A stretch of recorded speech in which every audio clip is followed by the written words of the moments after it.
औज़ुबिल्लाहिमिनश्शैतानिर्रजीम बिस्मिल्लाहिर्रहमानिर्रहीम इय्याका नअबुदु व इय्याका नस्तईन। कैदी नंबर 804 जिंदाबाद। दोस्तों, मैं हूं आपका होस्ट नज़ीर अहमद संधू नए वीडियो के साथ। दोस्तों, आज के वीलॉग का मौजू है ईरान इसराइल जंग। यह खबर तो नहीं है, पुरानी हो चुकी और ज़बान ज़द-ए-आम है, मगर मैं खबर नहीं दे रहा। मैं इस जंग का तज्जिया आपके साथ शेयर करना इसलिए चाहता हूं कि पाकिस्तान के बहुत से लफाफा सहाफ़ी अमेरिका और PDM-3 की गवर्नमेंट को खुश करने के लिए ईरानी हमले का मजाक उड़ा रहे हैं, उसे नाकाम करार दे रहे हैं। उन लफाफा सहाफ़ियों के बयानात आपसे शेयर करना चाहता हूं और अपने तज्जिए में यह पेश करना चाहता हूं कि ईरानी हमला नाकाम नहीं, कामयाब है। ईरानियों ने अपने टारगेट्स अचीव किए हैं। अब वो टारगेट्स क्या हैं वो मैं आपसे शेयर करूंगा आगे जाकर। दोस्तों, इससे इनकार मुमकिन नहीं है कि ईरान ने इसराइल पे हमला किया है। यह हमला सिर्फ ईरान से नहीं, यमन, लेबनान और शाम से भी हुआ है। और ये इससे भी इनकार मुमकिन नहीं है कि चारों इतराफ से ये हमला जो है वो इसराइल ने अपने इत्तेहादियों से मिलकर और डिस्ट्रॉय कर दिया। यही वजह है कि लफाफा साफी कह रहे हैं नाकाम हमला है। ईरान ने अपनी जगहसाई करवाई है। बरतानिया के वजीर आजम रशी ने मजम्मत की है ईरान के हमले की। हशीद साहब जरूर मजम्मत करें, मगर इसराइल के दमिश्क में ईरानी सफारत खाने पर हमले की भी मजम्मत करें। व्हाइट हाउस के स्पोक्स पर्सन वाटसन कहते हैं कि हम इस हमले की मजम्मत करते हैं और इसराइल से मुस्तकिल राब्ते में। अमेरिका की सिक्योरिटी काउंसिल का अदारा सदर जो बाइडेन से को मुतवातर बाखबर रखे हुए है इस जंग से। सदर जो बाइडेन ने कहा कि हम इस जंग का हिस्सा नहीं है, लेकिन इसराइल की सिक्योरिटी हमें बहुत अजीज है। हम हर सूरत इसराइल का दिफा करेंगे, मगर किसी हमले का हिस्सा नहीं बनेंगे। इस्राएली वजीर आजम नेतन्याहू ने स्टेटमेंट दी है कि हमने ईरान का हमला अपने इत्तेहादियों यानी अमेरिका, बरतानिया, फ्रांस और उर्दन से मिलकर नाकाम बना दिया है। तमाम मिसाइल इंटरसेप्ट करके तबाह कर दिए।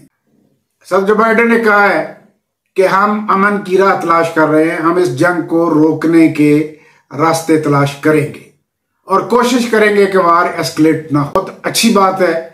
ईरान ने भी यही कहा है कि आपने हम पे हमला किया, उसका जवाब हमने हमले की सूरत में दिया। बराबर होगी, let it conclude, war should not escalate. तो मतलब यह है कि ईरान अमन चाहता है। वो फलस्तीनी इंसान है मिस्टर जो बाइडेन, उनको जीने का हक मिलना चाहिए, उनको उनकी रियासत मिलनी चाहिए, तो अमन हो जाएगा। यही रास्ता है अमन का। अब आते हैं हमारे साफी दोस्तों ने क्या कहा। एक साहब फरमाते हैं कि अगर ईरानी मिसाइल इतने ही सुस्त थे, इतने ही कमजोर थे, तो हमला क्यों किया? जगहसाई करवाई सारी दुनिया में ईरान ने अपनी। दूसरे कहते हैं कि मैंने सोचा था कि ईद की नमाज पढ़ने से पहले ईरानी मिसाइल जो है वो इसराइल पहुंच जाएंगे। हा हा हा। एक साहब फरमाते हैं यार बताओ तो सही कि ईरानी मिसाइल इसराइल गए या रास्ते में ठुस हो गए? ये जंग है, मजाक नहीं है। जंग की स्ट्रेटजी होती है, हिकमत अमली होती है, और ईरानी जर्नैल सारी दुनिया में जाने जाते हैं अपनी बेहतरीन हिकमत अमली की वजह से। अमरीकी जनरल सलमानी से शदीद खाइफ थे, लिहाजा उसे स्पेशली टारगेट करके रास्ते से हटाया गया। ईरान ने उस वक्त भी सुपर पावर को उसके मिलिट्री एयर बेसेस पे हमला करके जवाब दिया था। ईंट का जवाब पत्थर आएगा। ईंट कितनी टूटी ये सवाल नहीं है, मगर अमेरिका ने तस्लीम किया था कि हमारा माली नुकसान हुआ है, जानी नहीं। अब फिर ईरान ने अपने डिटर्मिनेशन का अदा किया है। अगर जवाब ना देता तो जगह सही होती। उसने जवाब दिया और सुपर पावर्स को बताया कि ईरान एक डिटरमेंट स्टेट है, ईरान अपना तहफ़्फ़ुज़ करेगा, ईरान ईंट का जवाब पत्थर में देगा। सवाल ये कभी पैदा नहीं होगा कि ईंट कितनी टूटी, तोड़ेंगे जरूर। पहला टारगेट यही था, डिटरमेंट है और जवाब देगा। जो लोग कहते हैं कि यह हमला नाकाम है क्योंकि इसराइल का नुकसान नहीं हुआ, वो हमको ये 300 जो ड्रोन हैं और मिसाइल हैं, ये ईरान ने बड़ा ही स्मॉल स्केल हमला किया है, बड़े ही सस्ते वेपन यूज किए हैं। लेकिन इनको इंटरसेप्ट करने के लिए, इनको तबाह करने के लिए इसराइल ने जो मिसाइल इस्तेमाल किए हैं वो महंगे तरीन।